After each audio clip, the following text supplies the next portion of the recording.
అల్లుడు గారు నాకు చాలా సన్నిహితులు, పరిచయస్తులు, దైవచనులు. రాజ్పాల్ గారు, వారితో కలిసి అడవి ప్రాంతంలో మరి సువార్త పరిచర్యలో నేను కూడా భాగముగా వెళ్తూ ఉంటాను. మరి ఆయన ద్వారానే మరి తల్లిగారు సలోమి గారి పరిచయం. మరి చెల్లి అయితే చాలా కష్టపడుతుంది పాపం. అడవి ప్రాంతంలో తన భర్త ఎంత కష్టపడతాడో ఏర్పాట్లకి అన్నిటికీ చెల్లి కూడా అంతే కష్టపడుతుంది. మరి చాలా చక్కటి కుటుంబం. అయితే ఇలాగా దుబాయ్ వెళ్తున్నానని తెలియగానే మీరు ఎట్టి పరిస్థితుల్లోనూ మా అత్తయ్య గారిని కలవాలన్నారు. సరే కలుస్తాను. రెండోది నాకు చెప్పింది ఏంటంటే అక్కడ ఒక అద్భుతమైన సేవకులు ఉన్నారు, ఆయనను కూడా కలిసి రండి అన్నారు. ఇలా కలుస్తానని అనుకోలేదు, నేను పర్సనల్గా కలుద్దాం అనుకున్నాను. అలా కలుద్దామనే ఫోన్ చేస్తే ఈ ఆదివారం ఇక్కడికి నన్ను ప్రేమతో ఆహ్వానించారు. మొదటిది రాజ్పాల్ గారు మరి దైవజనులు తిమోతి గారి గురించి చాలా చక్కటి విషయం ఒకటి నాకు తెలియజేశారు. నాకు పరిచయం ఉన్న ఒక సేవకులే మరి నేపాల్లో సేవ చేస్తూ ఉన్నారు. మరి వారి విషయంలో కొంచెం ఇబ్బంది ఉంది, వారికి సహాయం కావాలి అని తెలియగానే మరి మీ సేవకులే, మరి ఆయనకి ఎంత వస్తుందో నాకు తెలియదు కానీ ఒక సేవకుని కష్టము ఇంకొక సేవకునికి అర్థమవుతుందండి. అది కూడా అందరి సేవకులకు అర్థం కాదు. మరి అక్కడ ఆయన పడుతున్న శ్రమకు మరి మీ సేవకులు ఇక్కడ నుండి సహాయం పంపారు. ఈ రోజున ఆయన కొన్ని ప్రాంతాలు తిరిగి సువార్త చేస్తున్నాడు. అక్కడ ఎంతో కఠినమైన పరిస్థితులు ఉన్నాయి, అక్కడ సేవ చేయగలుగుతున్నాడంటే మీ సేవకుడు పంపిన సహాయం. అందుని బట్టి ఆ కుటుంబం తరపున కూడా వారికి ప్రత్యేకమైన వందనాలు నేను తెలియజేస్తూ ఉన్నాను. మరి ఇంకొకటి సలోమి గారు ఇంకొక విషయం కూడా చెప్పారు నాకు. మా అయ్యగారు చాలా చక్కటి వర్తమానికులండి అని చెప్పారు. అప్పుడు నాకు భయం పుట్టింది. తెలియక నేను అయ్యగారితో మాట ఇచ్చేసాను. ఆవిడ ముందు చెప్పలేదు ఆ మాట నాకు. ఆయా డేట్ ఇచ్చిన తర్వాత చెప్పింది. మా అయ్యగారు చాలా అద్భుతంగా చెప్తారండి అని. అయితే నేను బుక్ అయిపోయాను. ఇక్కడికి వచ్చిన తర్వాత 10 నిమిషాలు అనుకుంటా అయ్యగారికి అంటున్నారు. ఇంకా భయం వేస్తుంది నాకు. ఓకే, ఏదేమైనప్పటికీ కూడా మరి దేవుడు మాట్లాడేవాడుగా ఉన్నాడు కాబట్టి మన ఆయన మాటను విందాం. మరి దేవుని కృపను బట్టి నా రాజమండ్రిలో మరి సేవ పరిచయం చేస్తూ ఉన్నాను. అక్కడ ఒక బైబిల్ కాలేజ్ కూడా ఉంది, దాంట్లో టీచింగ్ కూడా చేస్తున్నాను. ఈ మాట ఎందుకు చెప్తున్నానంటే, టీచింగ్ చేస్తున్నానంటే మాకుండే ఒక అలవాటు ఏంటంటే క్వశ్చన్స్ అడుగుతాం. ఏమడుగుతాం? ఒక 500-1000 మంది ఉన్నా అడగడం అలవాటే నాకు. కాబట్టి ఇప్పుడు పెద్ద ఇబ్బంది ఏం లేదు నాకు. ఈ మైక్ కూడా అవసరం లేదు. చక్కగా ఎవరొకరు లేపి ఏది కావాలితే అది అడగవచ్చు కదా. సరే, ఎలాంటి ప్రశ్నలు అడుగుతానో మీకు ఒక ఉదాహరణకు ఒక ప్రశ్న అడుగుతాను, అడగమంటారు వద్దా? అయితే మీకు వెసులుబాటు. వ్యక్తిగతంగా అడగనా, గుంపుగా అడగనా? గుంపుగా అడిగేనా? సరే, ఫీల్ అవుతారా? సరే, గుంపుగా మాట అడుగుతాను. అమ్మా బాగున్నారా? చూడండి, ఎంత సులువైన ప్రశ్నలు, అంతే. పోర్లేండి. ఇంకొక మాట అడుగుతాను. దేవుని సన్నిధిలో అబద్ధం ఆడొచ్చా? మరి ఎందుకు ఆడారు? మరి ఎందుకని అంత సులువుగా బాగున్నా అని అబద్ధం ఆడేశారు? చెప్పండి. బైబిల్ ఏం చెప్తుందంటే, ఒక వ్యక్తి పైకి నవ్వుతా ఉన్నా హృదయంలో దుఃఖం ఉండవచ్చు. అక్కడ దేశంలో ఉన్న ఆలోచన ఏంటంటే, వాళ్ళకి ఏంటండి దుబాయ్లో ఉంటున్నారు, ఏమంటారు అక్కడ? వాళ్ళకి ఏంటి దుబాయ్లో ఉంటున్నారు, అన్నీ అనుభవిస్తున్నారు అంటారు. మరి ఇక్కడ మీ పరిస్థితి? ఇది నా మొదటి దుబాయ్ ప్రయాణం కాదు, ఇది రెండోసారి. మొదటిసారి చాలా అనుభవాలు నేను ఇక్కడ చూశాను, ఇది రెండోసారి. ఆల్రెడీ వచ్చి 10 రోజులు అయింది, చాలా అనుభవాలు చూశాను ఇప్పటికే. నేను వచ్చి అమ్మ బాగున్నారా, మిమ్మల్నే కాదు, ఐసీయూలో కొనూపురితో ఉన్నవాడి దగ్గరికి వెళ్ళి ప్రార్థన చేయడానికి వెళ్ళి, అయ్యా ఎలాగుందంటే, అయ్యా చాలా బాగుందయ్యా అంటాడు. ఇది ఆక్సిజన్ ఒకసారి తీసి పక్కన పెట్టాను అనుకో, పరిస్థితి ఏంటి? ఇది పరిశుద్ధమైన దేవుని సన్నిధి అని తెలుసు. ఎక్కడ 2-3 నా నామమును కూడి ఉంటే అక్కడ ఆయన ఉంటాడని కూడా వాగ్దానం చేశాడు. ఇక్కడ ఉన్నాడా లేదా? మనం ఎంతో సులువుగా అబద్ధం ఆడేశాం, అవునా కాదా? మనము నలుగురిలో సంతోషాన్ని నటించినంత మాత్రాన దేవునికి తెలియకుండా పోతుందా నీ హృదయం ఏంటో? కన్నీరు రెండు రకాలుగా వస్తుంది. కన్నీరు అన్నది రెండు రకాలుగా, ఒకదాన్ని ఏడుపు అంటారు, ఇంకోదాన్ని దుఃఖము అంటారు. ఒకదాన్ని ఏమంటారు? ఏడుపు అంటారు. ఇంకోదాన్ని ఏడుపు ఎప్పుడు కలుగుతుందంటే, ఎప్పుడు వస్తుందంటే, పిల్లలు ఆడతా ఆడతా కింద పడతారు. పడినప్పుడు ఏమవుతుంది? శరీరానికి ఏదో గాయము, అవునా? అయినప్పుడు వాడు ఏడుస్తాడు. ఎంతసేపు ఏడుస్తాడు? కొంతసేపు. తర్వాత మళ్ళీ పరిగెట్టేస్తాడు. మళ్ళీ సాయంత్రం వెళ్ళి ఎరా దెబ్బేదానా, ఏం లేదని పరిగెట్టేసి ఆడుకుంటా ఉంటాడు. శరీరానికి గాయమైనప్పుడు వచ్చే కన్నీటిని ఏడుపు అంటారు. అదే హృదయానికి అయిందనుకోండి, అది అలా మాయమైపోయేది కాదు, అలా తగ్గిపోయేది. అది హృదయానికి అయినది కాబట్టి ఆ దుఃఖం వల్ల అయిన గాయము చాలా లోతైనది కాబట్టి ఎవరు ఎన్ని మాటలు తెలియజేసినా. మొన్నే చూసాం ఇండియన్ ఎయిర్లైన్స్, చాలా సంతోషంగా ఎక్కారు అందరూ. కొన్ని గంటల్లో ఎక్కడ ఉంటాం అనుకున్నారు? కానీ ఏమైంది చెప్పండి? ఆ ఎయిర్లైన్స్కే కాదు, అక్కడ మెడికల్ కాలేజ్ స్టూడెంట్స్ వాళ్ళ భవిష్యత్తు, ఎంతమంది తల్లిదండ్రులు వారి భవిష్యత్తు కోసం కలలు కని ఉంటారు. ఇప్పుడు వారికి హృదయానికి అయింది ఆ గాయం, ఎవరన్నా మాన్పగలరా?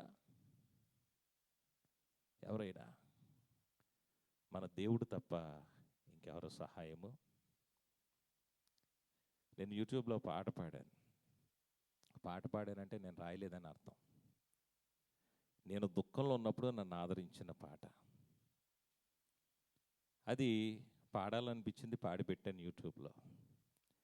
నాలా దుఃఖంలో చాలామంది ఆదరించబడి వాళ్ళు చాలా మంచి సాక్ష్యాలు ఇచ్చారు. నా గొప్పతనం కాదు అది, అలాంటి పరిస్థితులు గుండా వచ్చిన వాడిని కాబట్టి చెప్తున్నాను. అందులో చరణం ఉంటుంది, వెక్కి వెక్కి ఏడుపొచ్చినా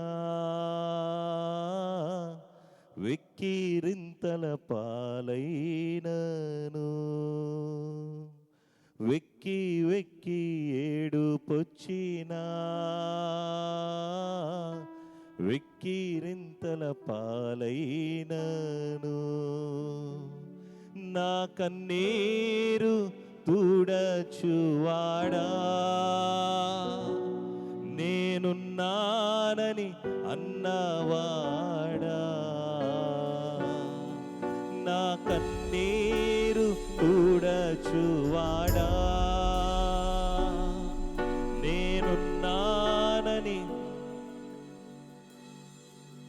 కానెన్నడు నేననాదను అయ్య, కానెన్నడు నేననాదను తండ్రి, కానెన్నడు నేననాదను అయ్య, కానెన్నడు నేననాదను, నా కన్నీరు చూడచువాడా,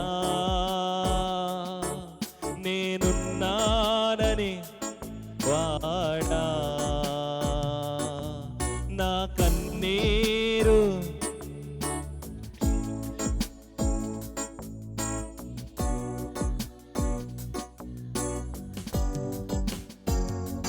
అయ్య, కానెన్నడు నేననాదను తండ్రి, కానెన్నడు నేననాదను. విడువని ఎడబాయని దేవుడు మనకు తోడుగా. మీకు ఒక విషయాన్ని చెప్తున్నాను, మీరు చేస్తున్న ప్రతి ప్రార్థన దేవుడు వింటున్నాడు. వింటున్నాడు లేదా?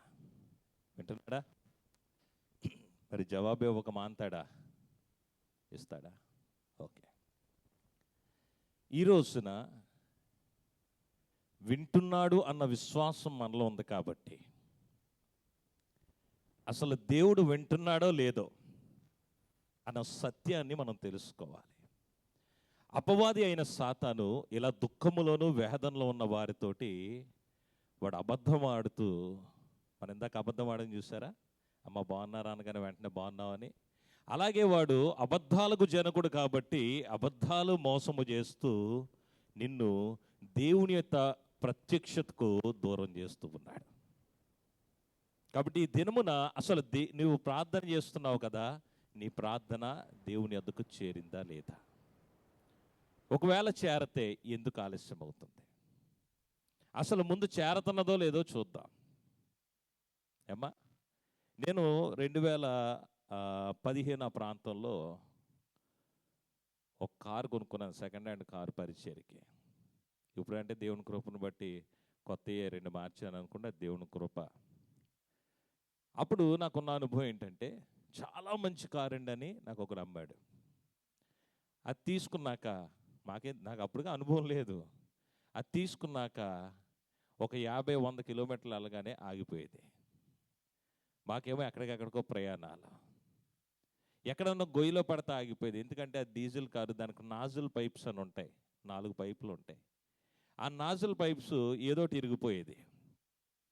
అది ఇరిగిపోవడం, నేను మళ్ళీ మెకానిక్ని తీసుకురావడం, మళ్ళీ అది బిగించుకోవడం, మళ్ళీ ప్రయాణాన్ని.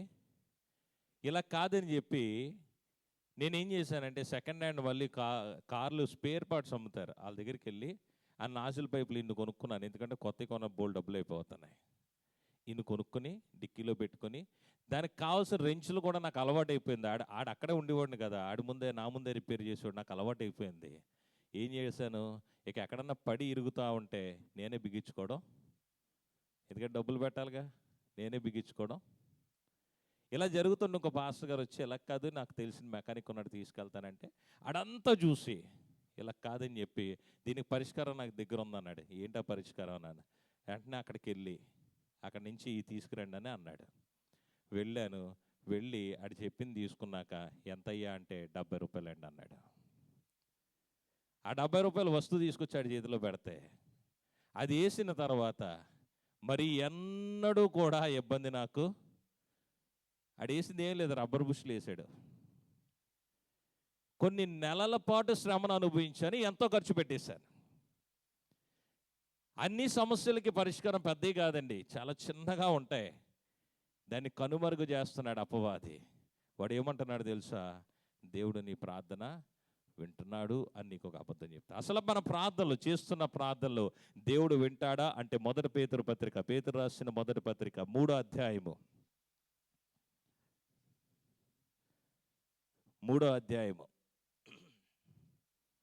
12వ వచనము. ప్రభు కనులు నీతిమంతుల మీదను, ఆయన చెవులు వారి ప్రార్థనల వైపును ఉన్నవి. చాలమ్మా, ప్రభు కనులు మీ మీద ఉన్నాయి, ఆయన చెవులు మీ ప్రార్థనల వైపు ఉన్నాయి. ఒకసారి ఎలా చూడండి, నన్ను చూడండి పర్లేదు. ప్రభు చెవులు మీ ప్రార్థనల వైపు ఉన్నాయి. దాని అర్థం ఏంటి అంటే, ఆయన ప్రార్థన వినడానికి నువ్వు ప్రార్థన చేసే టైంలో, నువ్వు తెల్లారి 3ంటికి చేస్తావు, ఎప్పుడు చేస్తావు నాకు తెలియదు. నా ప్రార్థన కాలం ఏంటంటే, తెల్లారి ఇండియన్ టైమింగ్స్ ప్రకారం తెల్లారి 5 గంటల నుండి 7:30 వరకు మేము అనేకమైన కుటుంబాల కొరకు ప్రార్థన చేస్తూ ఉంటాం. 5 నుండి 7:30 అది మా ప్రార్థన కాలం. మరి మీరు ఏ కాలానికి ప్రార్థన చేస్తారో తెలియదు, కానీ మిమ్మల్ని చూస్తున్న దేవుడు మీరు ప్రార్థన చేస్తున్నప్పుడంట, పరలోకాన్ని విడిచి ఆ ప్రార్థన వినడానికి ఆయన చెవిని, మీరు ప్రార్థన ఎలా పలుకుతారు, ఎక్కడి నుంచి పలుకుతారు, ఎక్కడి నుంచేనా పలుకుతారా, ఎక్కడి నుంచిగా శబ్దం బయటకు వస్తుంది. తండ్రి ఎక్కడి నుంచి వచ్చింది శబ్దం కదా, ఆయన చెవి నేరుగా తీసుకొచ్చి ఇక్కడ పెడుతున్నాడంట వినడానికి.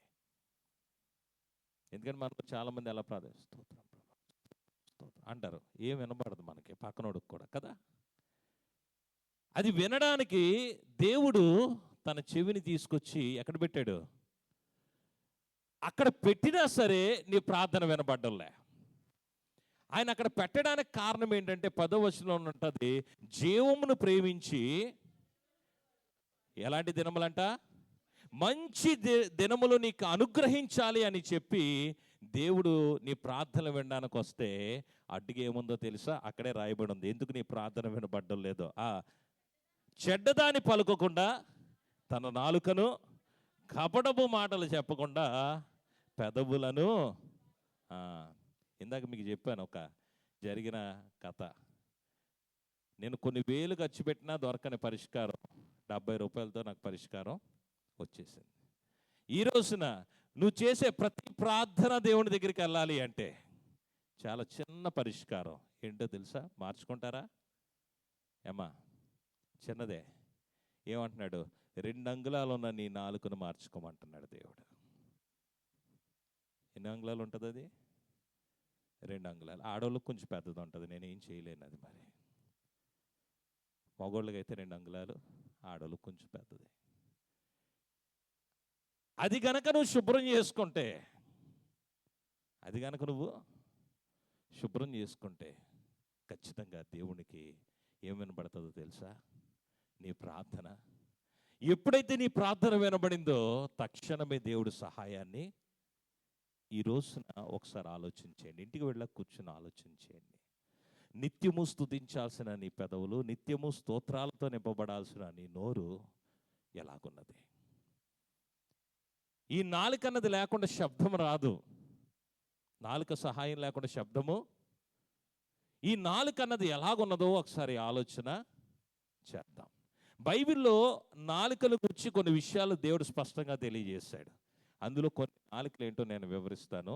అందులో ఏదన్నా మీదైతే ఈరోజు నేను క్షమించమని అడిగితే ఖచ్చితంగా దేవుడు సహాయము చేస్తాడు. మొదటి నాలుక తీయండి. కీర్తనలో 52వ కీర్తన భాగము 2వ వచనము.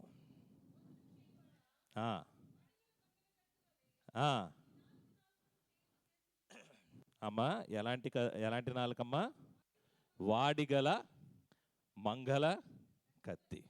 చాలా ఎలా చూడండి. నాలుక ఎలాంటిదంట? మొట్టమొదటి నాలుక వాడిగల మంగళ కత్తి. మంగళ కత్తి గురించి తెలుసా మీకు? తెలుసా? ఎక్కడ ఉంటుంది అది? మంగళోడి దగ్గర, అంతేనా? ఆడవాళ్ళు అయితే మాకేం తెలుసండి, పురుషులను అడగాలంటారు. ఓకే, మీకు ఒక విషయం తెలుసా? ఈ మంగళోడు మరి నిన్న కూడా వెళ్ళాను, ఈవేళ ఆదివారం కదా, శుభ్రంగా మరి నీట్గా ఉండాలని వెళ్ళినప్పుడు ఆడు ఇండియాలో మాకు అలాంటివి చూడలేదు, కానీ నాకు షేవింగ్ చేసి ముందు బ్లేడ్ని మంటతో కాలుతున్నాడు. నాకు భయం వేసింది, ఎక్కడ నాకు కాలిపోద్దని. ఫస్ట్ టైం జీవితంలో చూసాను. నా బొగ్గు మంది ఏంటో బొగ్గు మంద అని దాన్ని కాలుతున్నాడు ఫైర్ తోటి, శానిటైజ్ చేయడానికంట. కుత్తుకి చల్లారక పెడుదుగానే కంగారు పడకన్నాను. ఈ మంగళ కత్తితోటి ఆడు ఇక్కడ చేసినప్పుడు మాకు ఇబ్బంది ఉండదు, ఎక్కడ ఆడతాడో ఇబ్బంది ఉండదు, తీసుకొచ్చి కొద్ది నిమిషాలు ఇక్కడ ఆడతాడండి. ఎక్కడ ఎక్కడ ఇక్కడ ఆడు పెట్టినప్పుడు ఏ పురుషుడిని నన్ను అడగండి, ఆయన గుట్టకేస్తారా? వేయగలరా? కదులుతారా? చాలామంది మాటలు ఎలాగుంటాయంటే ఇక్కడ పెడతారు. ఇక్కడ బైబిల్లో ఒక స్త్రీ ఉంది. ఆదికాండం 30 అధ్యాయం తీయండి. ఆదికాండం 30 అధ్యాయం మొదటి 2 వచనాలు చదవండి. అమ్మ ఒక్కలు కంగారు లేదు.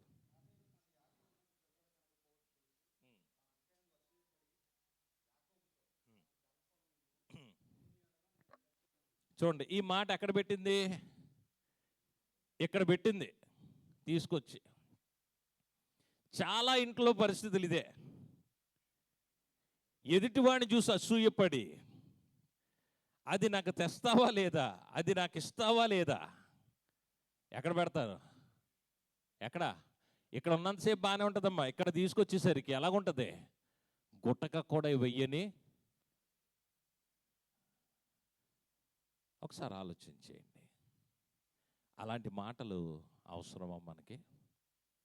చాలామంది తల్లిదండ్రులు వారి పిల్లలు విద్యావంతులు అవ్వాలనుకుంటారు, మంచిదే. కానీ ఎంత ప్రెషర్ పెడతారంటే తీసుకొచ్చి వాళ్ళ పీకల మీద పెడతారు. ఎంతోమంది యవ్వన బిడ్డలు, మంచి భవిష్యత్తు ఉండాల్సిన యవ్వన బిడ్డలు, చదువు లేకపోతే ఏమీ లేదనుకుని చెప్పి ఆత్మహత్యలు చేసుకొని చనిపోయారు. ఎందుకని? వాళ్ళు ఉరేసుకొని చచ్చిపోతారు. కారణం ఏంటో తెలుసా? తల్లిదండ్రుల మాటలు ఇక్కడ బిగుసుకుపోయినాయి. ఆ తర్వాత ఏడుస్తారు. ఒక మంచి రిలేషన్షిప్ పాడైపోవడానికి కారణం ఏంటో తెలుసా? ఇలాంటి మాటలే. పీక మీద కత్తి వంటి మాటలు పెట్టి మాట్లాడేవా, ఆ మాటలు ఉన్నంత కాలము నీ కుటుంబంలో కానీ నీ బ్రతుకులో కానీ సమాధానం ఉండదు. ఈ వాడిగల మంగళ కత్తిలా వాడుతున్నావు నీ మాటలు. అలాంటి మాటల ద్వారా దేవునితో సమాధానము కలిగి ఉండవు. కాబట్టి దేవుడి దగ్గరకు వచ్చి ప్రార్థన చేసినప్పుడు కూడా దేవుడి మీద పీక మీద కత్తి పెట్టడానికి చూస్తావు. నాకు ఇస్తావా లేదా అడగడం వరకనే. ఏది మనకు మంచిదో దేవునికి తెలుసు. ఇచ్చిన స్తోత్రం, ఇవ్వకపోయినా అలాగనరు. ఇది అబద్ధమే. ఇస్తావా సస్తావా అంటారు. ఇక్కడ అలాగే అడిగింది, నువ్వు ఇస్తావా నన్ను చావమంటావా? చాలా చక్కగా జవాబు చెప్తాడు. ఏమంటాడు చూడండి అక్కడ. రగులు కొరగా అతడు దేవునికి ప్రతిగా నన్నెందుకు పెట్టావు? అమ్మ, గర్భఫలం ఎవరు ఇవ్వాలి? ఎవరు ఇవ్వాలి? రాహేలు ఎవరిని అడుగుతుంది? ఎక్కడి నుంచి వస్తుంది? చేసే పనే తప్పు, అందులో మళ్ళీ బెదిరిస్తుంది. చాలా కుటుంబాలు ఇదే పరిస్థితి. ప్రియమైన దేవుని బిడ్డలారా, నీకేది అవసరం ముందు తెలుసుకో. ఆ తర్వాత నువ్వు అడగాల్సింది ఎవరినో, నువ్వు దేవుడు తప్ప అనుగ్రహించేవారు ఎవరో లేరు. మీకు ఒక విషయం చెప్తున్నాను, మీ రిలేషన్ని పాడు చేసుకుంటుందన్నా, మీ కుటుంబాన్ని పాడు చేస్తుందన్నా ఇలాంటి మాటలే.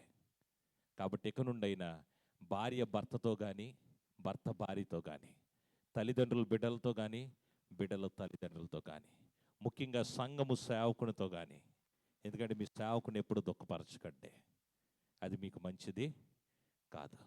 అలాగే దేవుడి విషయంలో కూడా, ప్రార్థన చేసే విషయంలో కూడా ఎలాంటి మాటలు నువ్వు పలుకుతున్నావో శ్రద్ధ తీసుకో. పీక మీద పెట్టినట్టు మాట్లాడితే ఒక్కొక్కసారి ఇలా కదిలారనుకోండి, ఇక్కడ కట్ అయిపోతే ఇక జీవం ఉండే అవకాశము, ఆ తర్వాత నువ్వెంత గుండెలు బాదుకున్నా ఎటువంటి ప్రయోజనము లేదు. కాబట్టి ఎవరైనా వాడిగల మంగళ కత్తి వంటి మాటలు మాట్లాడితే ఈ రోజున అలాంటి మాటలు మానేయండి. ఇంకొక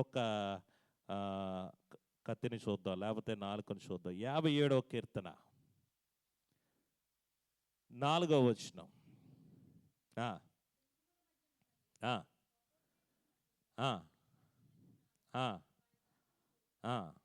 శూలములు అంబులు వారి నాలుక వాడిగల కత్తి అంటండి.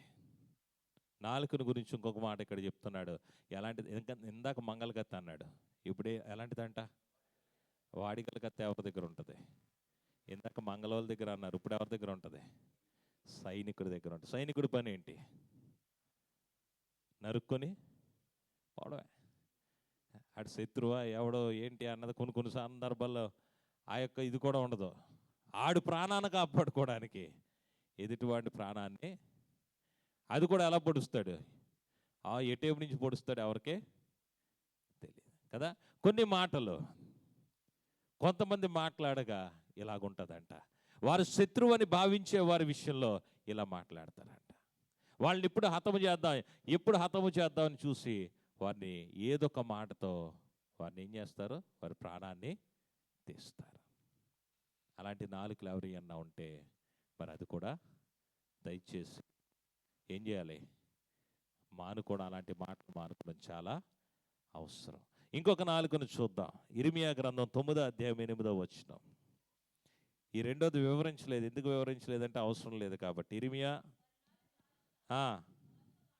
ఘాతుక బాణం, దీని గురించి మనం మాట్లాడుకోవాలి. ఖచ్చితంగా దేవుని ఆత్మ మీద అవసరం అని చెప్తుంది, దీని గురించి మాట్లాడతాను. ఘాతుక బాణము, బాణం ఎవరి దగ్గర ఉంటుంది? ఎవరి దగ్గర ఉంటుంది? వేటగాడి దగ్గర ఉంటుంది. వాడి వాళ్ళు కదా బాగా చెప్తున్నారు. ఎవరి దగ్గర ఉంటుంది? వేటగాడి దగ్గర. వాడు ఏం చేస్తాడు? వేటగాడు ఒక చాటును కూర్చుంటాడు, వేట వచ్చేంతవరకు ఎదురు చూస్తాడు. వచ్చిన వెంటనే బాణం వేస్తాడా? వేయడు. అది దగ్గరకు వచ్చేంతవరకు చూస్తాడు. ఒక బాణం వేస్తాడు, కుదరలేదనుకోండి రెండో బాణాన్ని వేసి ఆ వేటని ఇంటికి. మీకు అర్థం కావడానికి చెప్తానులేండి. ఒక ఆయనకి వివాహం అయిందంట, కొత్తగా పెళ్ళయింది. వేరే ఊరు ట్రాన్స్ఫర్ అయ్యి వెళ్ళాడు. అక్కడ అద్దెకి ఇల్లు నెతుకుతున్నాడు. నెతికే సమయంలో అతనికి మరి ఒక ఇల్లు కనబడింది. ఆ ఇల్లు చాలా బాగా నచ్చింది. కారణం ఏంటంటే అక్కడ ఇంట్లో ఓనర్ గారితో కలిసి ఉండొచ్చు. ఆవిడ ఒక్క ఆవిడ ఉంటుంది, పెద్ద ఆవిడ. ఆవిడతో కలిసి ఉండొచ్చు. చక్కగా ఆవిడ ఉంటే నా భార్యకి మంచి విషయాలన్నీ నేర్పిస్తుందన్న ఉద్దేశంతో ఆ ఇంటిని అద్దెకు తీసుకున్నాడు. వీళ్ళు ఆ ఇంట్లో ఉన్నారు ఇంచుమించు 3-4 నెలలు అయిపోయింది. 3-4 నెలలు అయ్యేసరికి ఈవిడ ఆడ ఆ పాప ఉంది కదా, ఏడ్చుకుంటా పైకి వెళ్ళిందంట ఒకరోజు. ఏడ్చుకుంటా పైకి, అమ్మా ఎందుకు ఏడుస్తున్నావు అని పెద్దవాడు అడగగానే ఒక మాట అందంట, మా ఆయన నేను ఎంత రుచికరంగా ఆహారం పెట్టినా తినడం లేదు, ఎంత రుచిగా అన్నం వండినా తినడం లేదు. ఓకే, తినడం లేదు కదా, అప్పుడు ఏం చెప్పాలి పెద్దవాడ? సమస్య ఏంటో తెలుసుకోవాలని అడగాల లేదా? కానీ ఆవిడ ఏముందో తెలుసా? అప్పుడే కొత్త రుచి మరిగాడేంటి, అప్పుడే ఒక బార వేసింది. ఈ అమ్మాయికి ఏం అర్థం కాలేదు. సరే, వీళ్ళిద్దరు మాట్లాడుకుంటుంటే దూరం నుంచి వస్తున్నాడంట. వచ్చినోడు కుదురుగా వచ్చినా బాగుండు, బొజ్జన ఇలా సవర్ చేసుకుంటూ వస్తున్నాడంట. ఒక బాణానికి పడిపోరుగా వేట, రెండో బాణం వేయాలి. రెండో బాణం అదిగో ఎక్కడో తినేసి వస్తున్నాడు. ఇంట్లోకి ఇంకా రాలేదండి, గేటు తీసాడంతే. ఏ మొత్తనే తెలియట్లేదు. గిన్నెలు వచ్చేతనే మీదకి, అయ్యి వచ్చేతనే ఏంటో ఏం అర్థం కావట్లేదు. అన్నీ బయటికి ఇసిరేస్తుందంట. లోపలికి వెళ్ళాడంట, కూర్చున్నాడంట. పళ్ళు మంది తగిలిందంట తలకోటి. ఏంటమ్మా ఏమైందంటే, నువ్వు ఎక్కడో కొత్త రుచి మరిగావు నాకు తెలిసిపోయింది అని. ఎక్కడికి వెళ్ళావు ఏంటి, ఎక్కడ తింటున్నావు? దాన్ని నిన్ను తీసుకెళ్తానని తీసుకెళ్ళాడంట. తీసుకెళ్ళేసరికి అక్కడికి వెళ్ళగానే అర్థమైపోయింది, గిల్లుతుందంటే కొద్దిలే నాకు అర్థమైంది నువ్వు ఎక్కడికి వచ్చావు. ఎక్కడికి వెళ్ళాడు? హాస్పిటల్కి తీసుకెళ్ళాడు. అక్కడికి బాగలేదు కడుపులో, అందుకు తినలేకపోతున్నాడు. తర్వాత కూర్చోబెట్టి అడిగితే పైన ఆవిడ ఎలాగ అందండి అని. ఆవిడ దగ్గరికి వెళ్ళి అడిగితే అందే, నేను యవ్వన కాలంలో భర్తను పోగొట్టేసుకున్నాను, ఒక్కదాన్నే ఉన్నాను, మీరు అన్యోన్యంగా ఉండడం చూసి నాకు చాలా కుళ్ళు వచ్చేస్తుంది లోపల, అందుకనే మీరు కలిసి ఉండడం ఇష్టం లేక అసూయతో ఈ మాటని. అక్కడే కాదు, చర్చిలో కూడా మనకన్నా బాగా రెడీ అయినా, మనకన్నా బాగా ప్రార్థన చేసిన, మనకన్నా బాగా వాక్యం చదివిన, మనకన్నా బాగా ఆరాధన చేసిన మనకేముంటుంది? ఏ టైం కోసం ఎదురు చూస్తాం అంతే.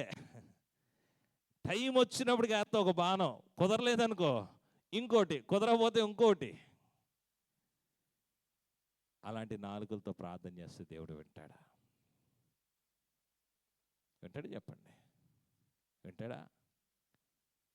యాకోబు పత్రికలో అంటాడు, ఏమంటాడో తెలుసా? నాలుక అగ్ని అంటాడు. తిప్పొద్దులే అండి. నాలుక అంటే కొంపలు తగలెట్టడానికి ఏమీ అవసరం లేదు మనకి, మన నాలుక సరిపోతుంది.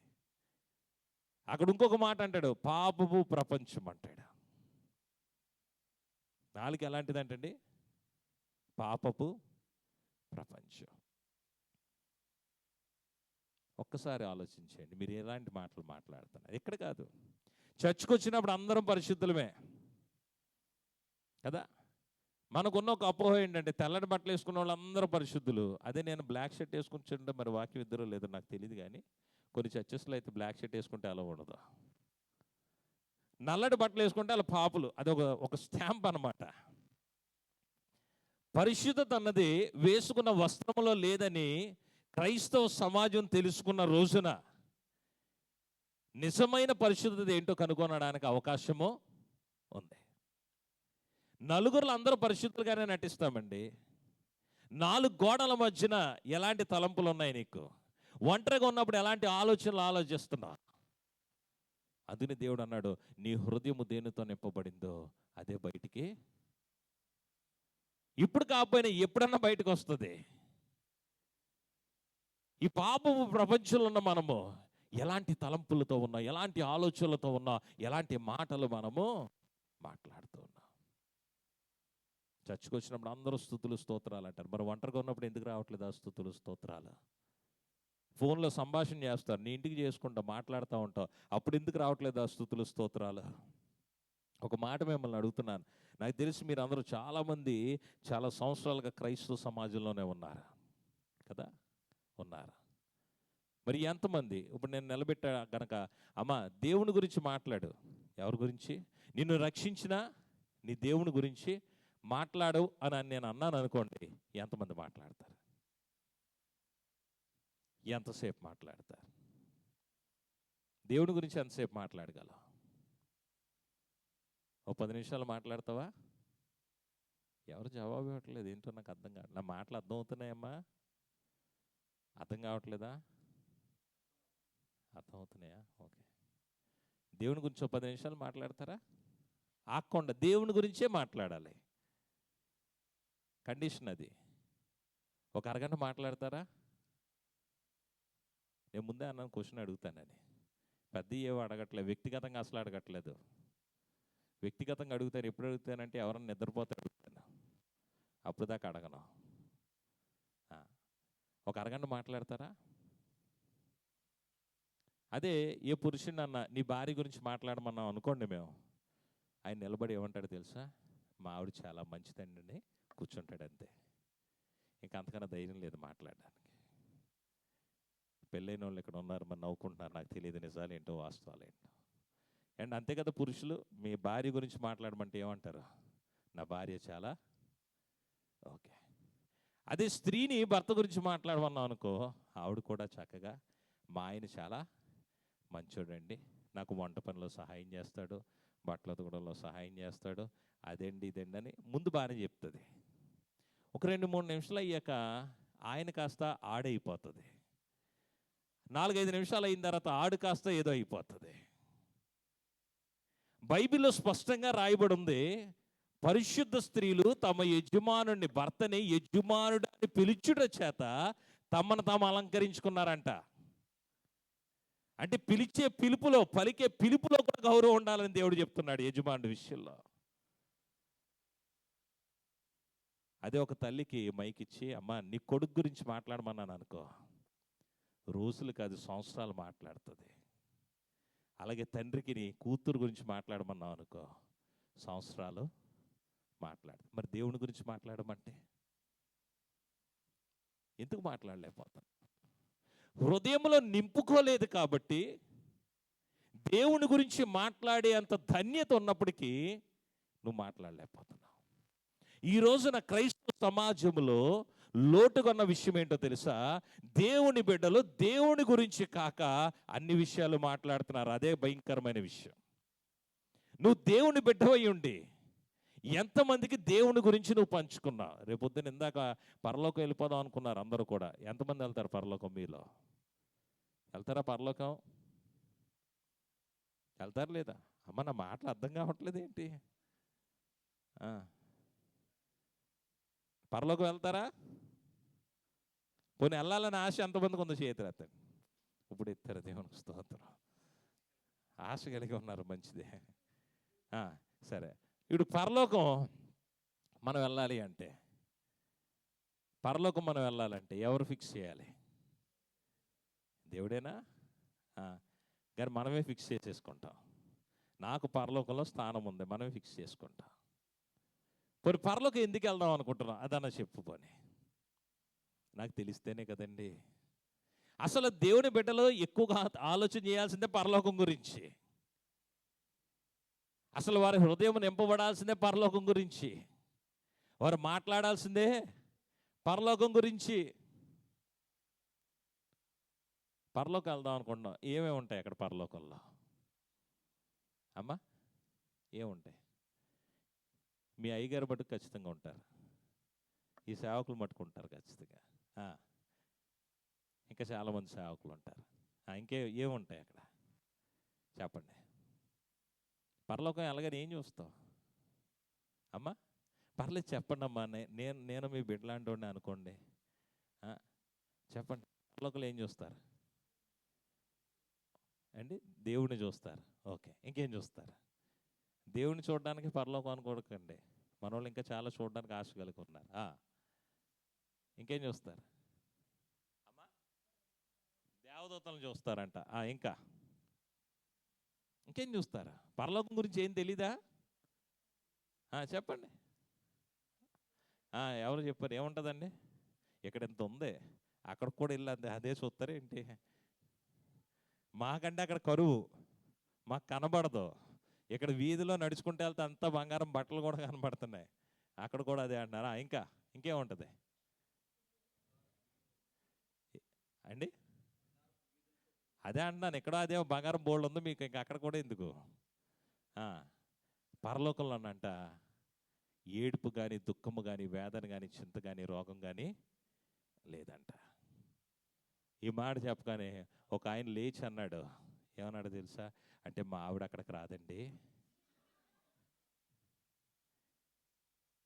పరలోకంలో దేవుడు మనుష్యులతో నివాసము చేసే స్థలం అది, వారితో కాపురముండు స్థలము ప్రకటన గ్రంథం చెప్తుంది. అలాంటి ఒక ప్రత్యేకమైన స్థలమును గురించి దేవునితో సహవాసము చేసిన అనుభవం ఉన్నవారే మాట్లాడగలరు తప్ప ఇంకెవరు మాట్లాడలేరు. మరి ముఖ్యంగా పాపపు తలంపులతో హృదయాన్ని నింపుకున్నవారు అస్సలు మాట్లాడలేరు. పరలోకం నువ్వు వెళ్తావు, వెళ్ళిన తర్వాత దేవుడు నిన్ను అడిగే ప్రశ్న ఏంటో తెలుసా? నీకు ఇచ్చిన సమయాన్ని నువ్వేం చేసావు? నీకు ఇచ్చిన డబ్బుని నువ్వేం చేసావు? నీకు దేవుడు ఏమేమి ఇచ్చాడు? సమయం ఇచ్చాడు, రెండోది ఏమి ఇచ్చాడు? ఏం చేసావు? అయ్యా, సమయం నా సంతోషం కోసం ఖర్చు పెట్టుకున్నాను, డబ్బు కూడా నా సంతోషం కోసమే, అంతేనా కాదా? అలాంటి వాళ్ళకి పరలోకంలో స్థానం లేదంటాడు దేవుడు. నీకు ఇచ్చిన సమయంలో ఇవ్వబడిన ధనముతో అగ్నిగుండంలోనికి వెళ్ళిపోతున్న కొన్ని ఆత్మలను నువ్వు పైకి లేవనెత్తాలంట. దేవుడు అందుకోసం ఇచ్చాడంట నీకు. అలా లేవనెత్తినప్పుడు పరలోకంలో నీ గురించి దేవుడు ఏం చెప్తాడో తెలుసా? ఈ బిడ్డ ఇన్ని ఆత్మలను రక్షించింది అని దేవుడు సాక్ష్యం ఇస్తాడు. దేవునికి మహిమ కలుగును గాక. అది కూడా ఎలా రక్షించిందో తెలుసా? తనకి ఇవ్వబడిన డబ్బు, తనకి ఇవ్వబడిన సమయాన్ని ఉపయోగించి తన మాట ద్వారా ఈ ఆత్మలను. ఈ రోజున పరిశుద్ధాత్మ అంటే చాలామందికి ఏమైపోయిందంటే ఏదో జోక్గా మారిపోయింది. నాకు చాలా దుఃఖం అనిపిస్తూ ఉంటుంది. ఇందాక ఆరాధన చేస్తున్నప్పుడు మరి మీలో ఎంతమంది దేవుని యొక్క ఆత్మ సన్నిధిని ఇక్కడ ఫీల్ అయ్యారో నాకు తెలియదు, కానీ చాలా చక్కటి ఆరాధన అది.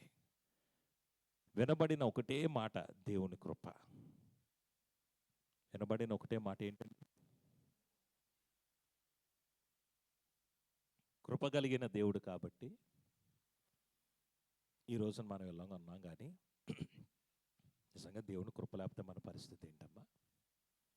అంత కృపను అనుభవిస్తున్న మనము దేవుని యొక్క సన్నిధితో మన హృదయాన్ని నింపుకోకుండా పాపపు తలంపులతో మన హృదయాలు నింపుకొనడం చేత మన సమయాన్ని పాడు చేసుకుంటున్నాం, మన ధనాన్ని కూడా మనము. పాపపు ప్రపంచముగా ఉన్నది మన హృదయం. బయటకు మాట్లాడుతున్న మాటలు కూడా అలాగే ఉన్నాయి. నాలుక అలాంటి మాటలు మాట్లాడుతున్నప్పుడు ఒక్క ఆత్మనన్నా రక్షించగలవా? ఒక్క ఆత్మను రక్షించగలవా? చెప్పు. ఒక్క ఆత్మనే. నేను ఎక్కువ అడగట్లే, ఒక్క ఆత్మనే. పరిశుద్ధాత్మ దేవుడు అంట వారి మీదకి వచ్చినప్పుడు వారి శక్తిని ఉందరని అపోస్తల కార్యాల్లో ఉంది. మీలో ఎంతమందికి అలాంటి శక్తి కావాలి? ఆ శక్తిని అందుకున్న పేతురు ఏం చేశాడు తెలుసా? ఏం చేశాడు? అద్భుతాలు చేశాడని ఉందా? ఏం చేశాడు? లేచి నిలబడి దేవుని గురించి ప్రకటించాడు. దేవునికి మహిమ కలుగును గాక. మరి ఈరోజు మీలో ఎంతమంది ప్రకటించడానికి సిద్ధంగా ఉన్నారు? ప్రకటించమంటే కొత్త సంఘాన్ని పెట్టమని కాదు నా ఉద్దేశం. నా ఉద్దేశం ఏంటో తెలుసా? మీకు అర్థం కావడానికి చెప్తున్నాను. ఒక మాట అడిగితే చెప్పండి, గొర్రె ఇంకో గొర్రెను కనాలా, గొర్రెల కాపరి కనాలా? గొర్రె ఇంకో గొర్రెను కనాలా, గొర్రెల కాపరి కనాలా? గొర్రె, అవునా? మరి అన్నీ తీసుకొచ్చి ఈయన మీద పెడతారు ఎందుకు?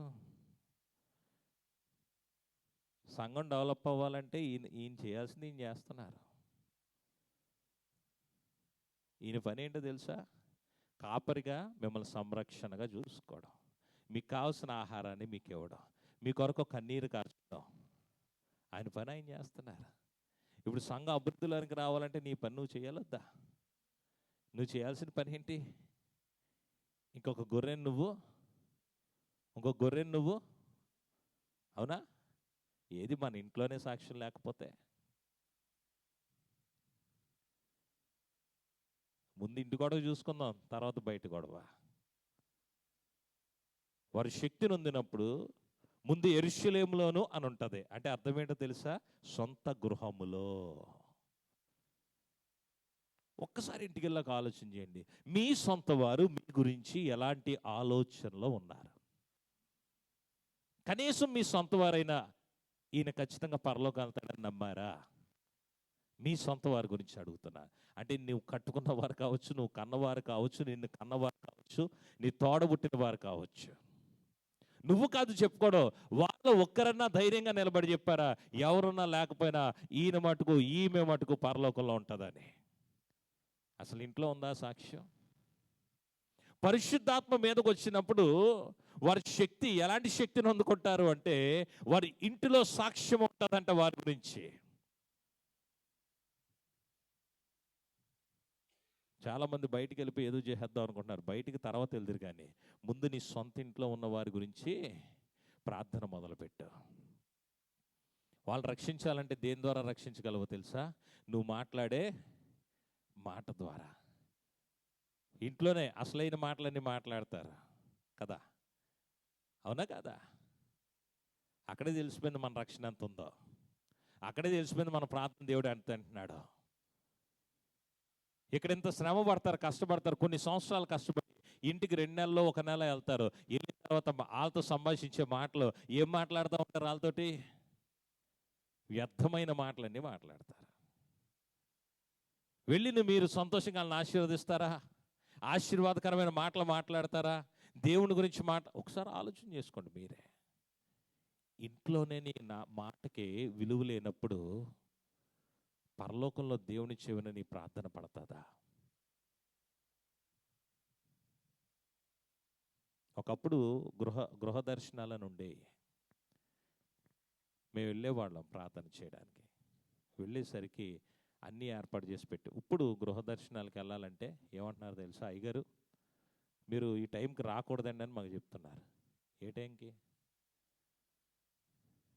నేను అన్నాను అసలు ఆ మాట? అయ్యగారు టైం అయిపోయిందా? నేను అన్న మాట అనలేదు. మరి ఈ టైంకి రా, నేను మానేశాను, పూర్తిగా మానేశాను. మీరు ఫోన్ చేస్తే తప్ప నేనేమో అడుక్కునేవాడిని కాదు, భిక్షమెత్తుకోవాల్సిన పని నాకు లేదు. నువ్వు ఫోన్ చేయి, నేను వస్తాను ప్రార్థన. నేను వచ్చిన క్షణం మటుకు, నేను వచ్చిన సమయం అది అరగంట ఉంటానో గంట ఉంటానో, ఇంట్లో మటుకు ఏమి వినబడకూడదు, ఉండడానికి వీలు. ప్రార్థన అయ్యేంత వరకు ఇంకొక శబ్దం వినబడడానికి వీలు. మందిరంలో నువ్వు వేసుకున్న వేషాన్ని బట్టి నీ బిడ్డలు మారరు. ఇంట్లో నువ్వు ప్రవర్తన, నీ మాటలను బట్టి నీ బిడ్డలు మారుతారు. రేపొద్దున పరలోకానికి నువ్వు వెళ్ళిపోదాం అనుకుంటున్నావు, నీ బిడ్డలు అక్కడ లేకపోతే నీకు ఎంత దుఃఖం, నీ తల్లిదండ్రులు లేకపోతే ఎంత బాధ. నీ ప్రవర్తన బాగున్నదని నీ మాట ద్వారా తెలుస్తుంది. పాపము ప్రపంచంతో నీ యొక్క హృదయం నింపబడింది, అవే మాటలు బయటకు వస్తున్నాయి. ఇంట్లో ఎవడో రక్షణ పొందడా. తర్వాత యోదయ సమరయ అంటారు, అంటే ఇరుగు పొరుగువారు. అప్పుడు ఇరుగు పొరుగువారు. ఇంట్లోనే సాక్ష్యం లేనప్పుడు బయట ఉంటుందండి? చెప్పండి అమ్మా, ఉంటుందా? ఇంట్లో లేని వీధిలో ఉంటుందా? నటించిన ఎంతకాలం నటించగలవు? ఆ తర్వాత బూదిగాంతముల వరకు వెళ్ళాలంటే సాక్షిగా. అయితే ఈ పని ఎందుకు చేయమంటున్నాడు? ఒక గొర్రెగా నువ్వు ఒక గొర్రెకు జన్మను, ఎన్నో సంవత్సరాలు అయింది బాప్తీసం తీసుకుని, ఎన్నో సంవత్సరాలు అయింది రక్షణ తీసుకుని, ఎన్నో సంవత్సరాలు అయిపోయింది నువ్వు బల్లారాధనలో ప్రవేశించి, ఇప్పటికీ ఒక ఆత్మను రక్షించలేకపోయావు. ఒకళ్ళు రక్షింపబడాలన్నా, ఒకళ్ళు నాశనం అవ్వాలన్నా ఉపయోగపడేది ఈ 2 అంగుళాల నాలికే. ఈ నాలుక సరైంది కాదనుకోండి, మనము కూడా నరకానికి వెళ్తాం. ఇప్పుడు చెప్పండి, మీలో ఎంతమంది ప్రార్థనలు దేవుడు వింటున్నాడా? ఎవరి ప్రార్థన అన్నా దేవుడు వింటున్నాడా?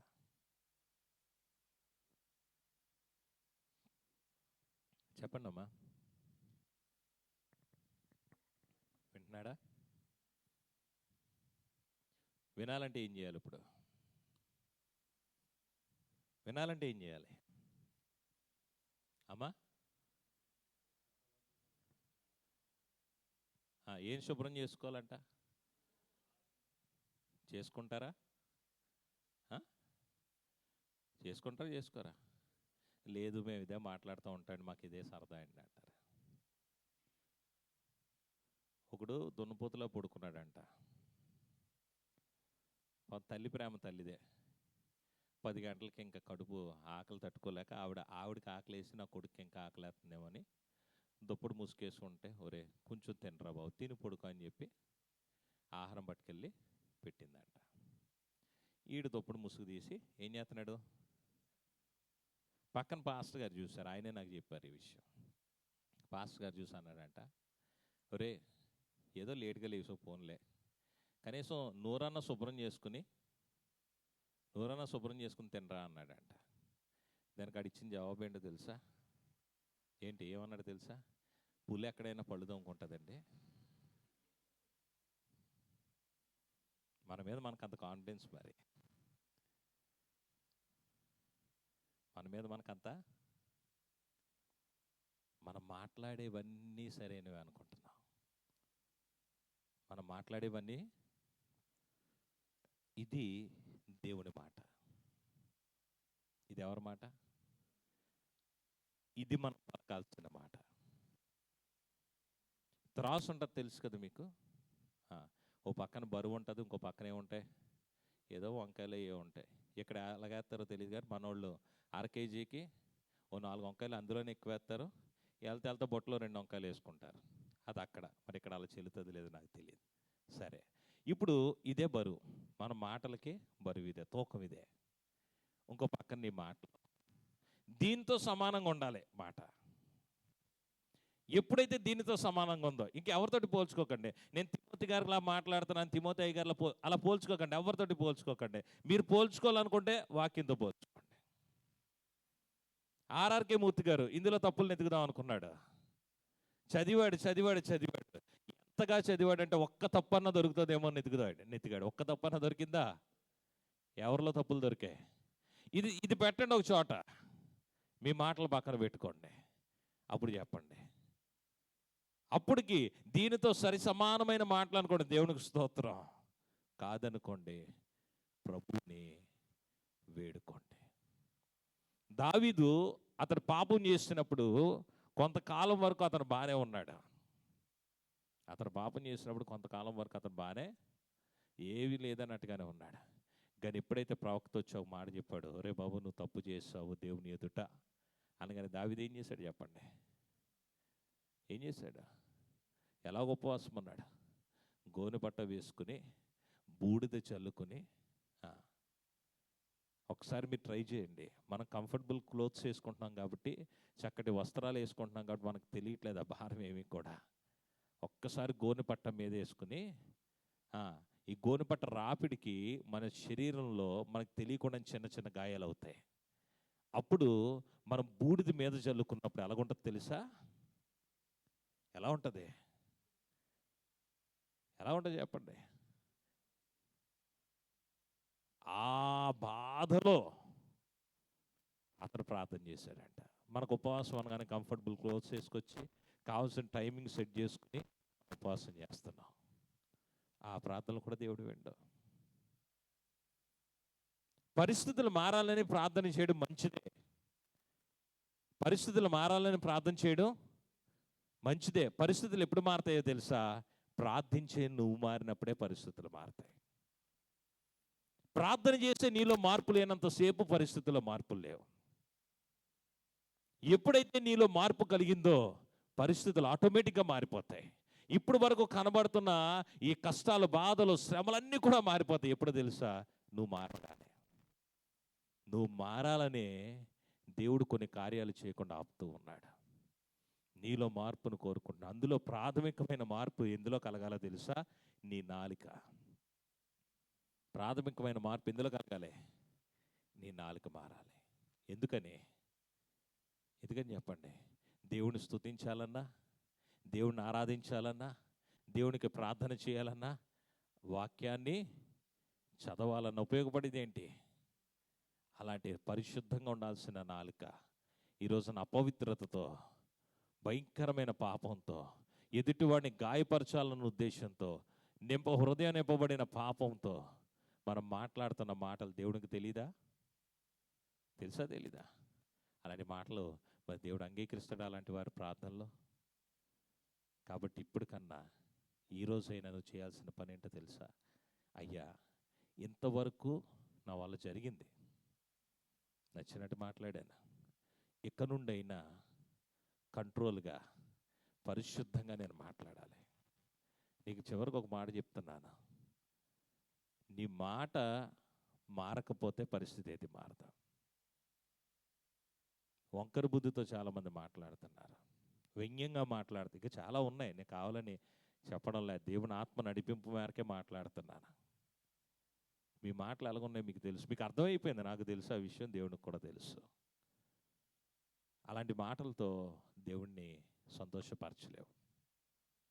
ఇప్పటికన్నా దాన్ని శుభ్రం చేసుకోవడానికి నీకు సహాయపడేది ఏంటో తెలుసా? భక్తుడు అన్నాడు, అయ్యా, ఈ పాపపు లోకంలో తిరిగి నా పెదవులు అపవిత్రం అయిపోయినాయి, నీ పరిశుద్ధ అగ్నితో వాటిని దహించమంటే యెషయా గ్రంథంలో దేవుని అగ్ని దిగి వచ్చంట ఆయన పెదవులను దహించేసింది.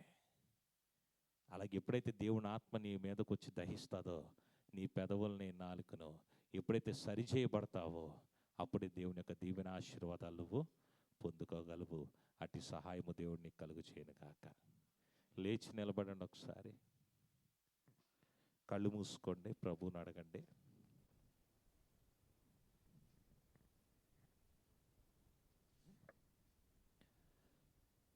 ప్రభువుని అడగండి, ఎవరికి వారే ప్రార్థన చేసుకోండి.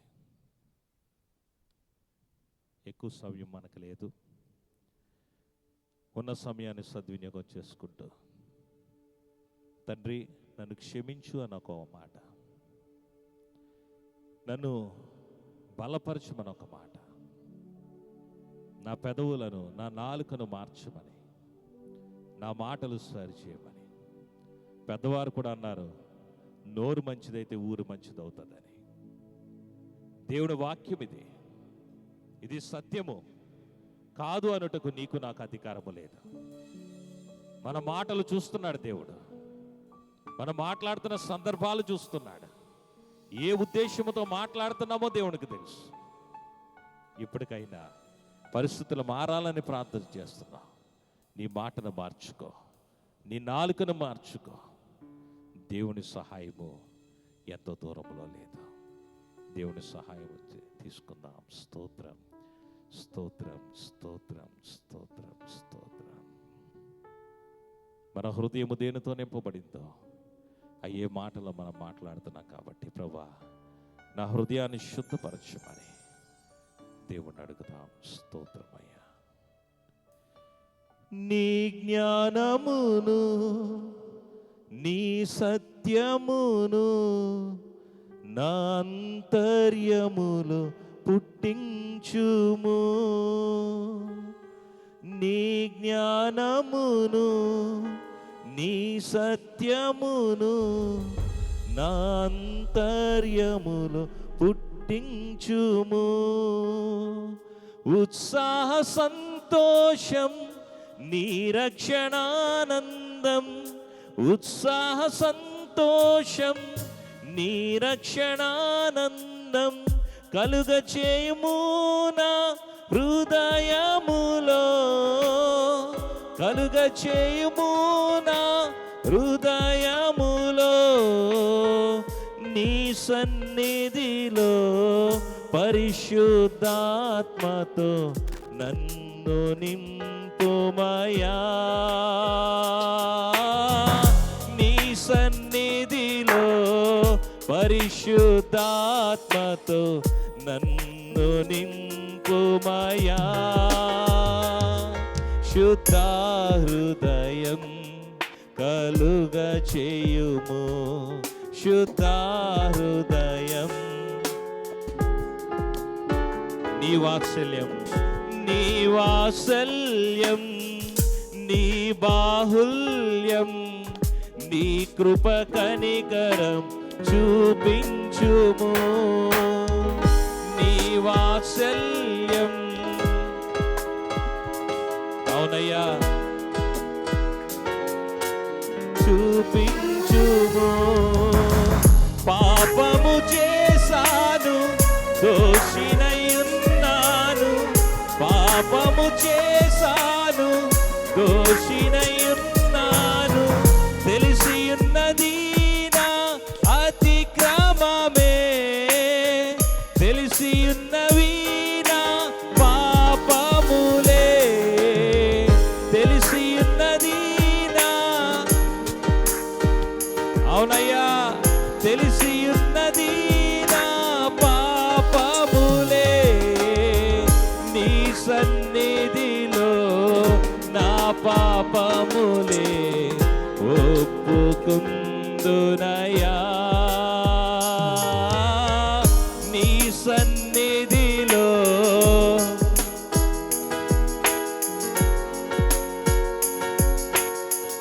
మరొకసారి మాట చెప్తాం. నీ సన్నిధిలో నా పాపములే ఒప్పుకుందునయ్యా. నీ సన్నిధిలో నా పాపములే ఒప్పుకుందునయ్యా. శుద్ధ హృదయం, అవునయ్యా, శుద్ధ హృదయం నాలో నా, నాలో నా, నాలో నా, నాలో నా.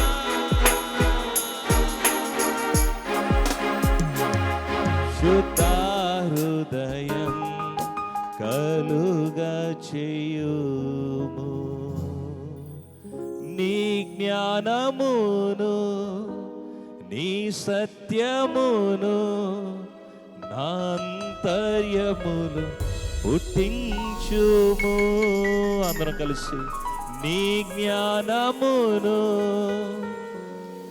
అవును ప్రభా, నీ జ్ఞానము సత్యము మా అంతరంగాల్లో ఉండాలి. మాట్లాడితే మీ జ్ఞానమే మేము పలకాలి ప్రభా. ఉత్సాహ సంతోషం, నీ రక్షణానందం, ఉత్సాహ సంతోషం, నీ రక్షణానందం కలుగ చేయుము నా హృదయములో, కలుగ చేయుము నా హృదయములో. నీ సన్నిధిలో పరిశుద్ధాత్మతో నన్ను నింపుమయా. నీ సన్నిధిలో నన్ను నింపుమయా. శుద్ధ హృదయం కలుగ చేయుము. అవును ప్రభా, ప్రతి వ్యక్తి హృదయం శుద్ధపరచబడాలి. వాళ్ళు పలికే మాటలు పరిశుద్ధంగా ఉండాలి. వారి మాటలు బట్టి కొన్ని ఆత్మలు ఈ సంఘానికి రావాలి. వారి గృహాల్లో కొన్ని రక్షణ కార్యాలు జరగాలి. వారి జీవితాల్లో మార్పు కోరుకుంటూ ఉన్నారు, ప్రయాసతో ఉన్నారు, దుఃఖముతో వారి దినములు వెళ్ళబుచ్చుతూ ఉన్నారు. ఇప్పటి వరకు కారణము తెలియదు, ప్రార్థన చేస్తున్న పరిస్థితులు మారడం లేదేమో అన్న ఆలోచన వారిలో ఉన్నది. మారకపోవడానికి గల కారణం వారి నాలుకే అని తెలుసుకున్నారు. దాన్ని శుద్ధపరుచుకుంటూ ఉండగా, దాని ద్వారా పలికే మాటలు పరిశుద్ధంగా ఉండలాగా, మంచి తలంపులు కలిగి మాట్లాడడానికి, మంచి ఉద్దేశము కలిగి మాట్లాడడానికి, ఉప్పు వేసినట్లుగా రుచికరమైన మాటలు మాట్లాడడానికి, ఒక కుటుంబాన్ని కట్టడానికి మాట్లాడడానికి, ఒక భవిష్యత్తును కట్టడానికి మాట్లాడడానికి, ఒక జీవితాన్ని కట్టడానికి మాట్లాడలాగా మంచి తలంపులు, మంచి ఆలోచన నీ పరిశుద్ధాత్మ సహాయముతో ప్రతి వ్యక్తి హృదయాన్ని నింపండయ్యా. మీ ప్రియదాసులు, దైవజనుల అభిషేక్తులు, కనులు ప్రభువా ఎంతో భారభరితమైన సేవ పరిచయం చేస్తున్నారు. తండ్రి వారి కుటుంబం కొరకు ప్రార్థిస్తున్నా. వారు పడుతున్న కష్టమంతా నువ్వు ఎరిగిన దేవుడు ప్రభా. వారు కారుస్తున్న కన్నీరు నువ్వు ఎరిగిన దేవుడు. విడువని ఎడబాయని దేవుడు వాగ్దానము చేస్తున్నావు. నీ సేవకుడు అడుగుపెట్టి ప్రతి స్థలంలోను ఆయన మోకరించిన ప్రతి ప్రార్థనకు నువ్వు జవాబు కలుగునుగాక. ఆయనను ఇంకా అభిషేకించండి. తని మంచి ఆరోగ్యమును బలమును దయచేయండి. వారి తలంపులు దేశములు ఎరిగిన వాడవు కాబట్టి తని నీ చిత్తాన్ని నెరవేర్చి మీరు మహిమనుందమని ప్రార్థిస్తున్నాను. వచ్చిన సంఘ బిడ్డలందరినీ దీవించండి. తని పేరు పేరున ప్రతి కుటుంబానికి తని నువ్వు దర్శించమని ప్రార్థిస్తున్నాను. ఇక నుండైనా తని వారి బ్రతుకును మార్చుకుని దావీదు ఎలాగైతే ఉపవాసం ఉండి తన అపరాధముల దోషములు కడుక్కున్నాడో, నీ బిడ్డలు అట్టి రీతిగా ఉపవాసం ఉండి అపరాధముల దోషములు వారి మాట ద్వారా జరుగుతున్న పాపములు కడుక్కొని తన ఇదిగోనయ్యా నీకు ఉన్నతమైన కార్యములకు సాక్షులుగా ఉందరుగాక. అదే రీతిగా ప్రభా నన్ను ఈ సంఘానికి పరిచయం చేసిన మరి తల్లి గారు సలోమి గారిని బట్టి, చెల్లిని బట్టి, దైవజనులు రాజ్పాల్ గారిని బట్టి, మరి వారి కుటుంబాన్ని బట్టి నీ నామాన్ని మహిమపరుస్తున్నా, వారిని ఆశీర్వదిస్తున్నా. నాతో పాటు వచ్చిన మరి మరొక తరి కుమారుడు రవిరథను బట్టి, వారి తండ్రి గారు రాజశేఖరయ్య గారిని బట్టి, తరి వారి పరిచయం బట్టి నీకు వందనాలు. నన్ను నా కుటుంబాన్ని కూడా జ్ఞాపకంలోకి తెచ్చుకోండి. ఇంత గొప్ప అవకాశం ఇచ్చావు ప్రభా. ఈ సంఘముతో కలవడానికి కృప చూపించావు. ఈ సంఘంతో మాట్లాడడానికి సహాయం చేసావు. ఈ సంఘము తని వారి భవిష్యత్తును గూర్చి నీ సన్నిధిలో తని మొరలెడుతూ ఉండగా నీ సహాయము కనికరం వీరి మీద ఉంచి బలపరిచి నడిపించమని, ప్రతి అవసరతను తీర్చమని, నీ చిత్తమైతే మరొకసారి మేము కలుసుకునే భాగ్యము ధన్యత మాకు దయచేయమని నజరేయుడైన యేసు నామమున ప్రార్థిస్తున్నాము తండ్రి.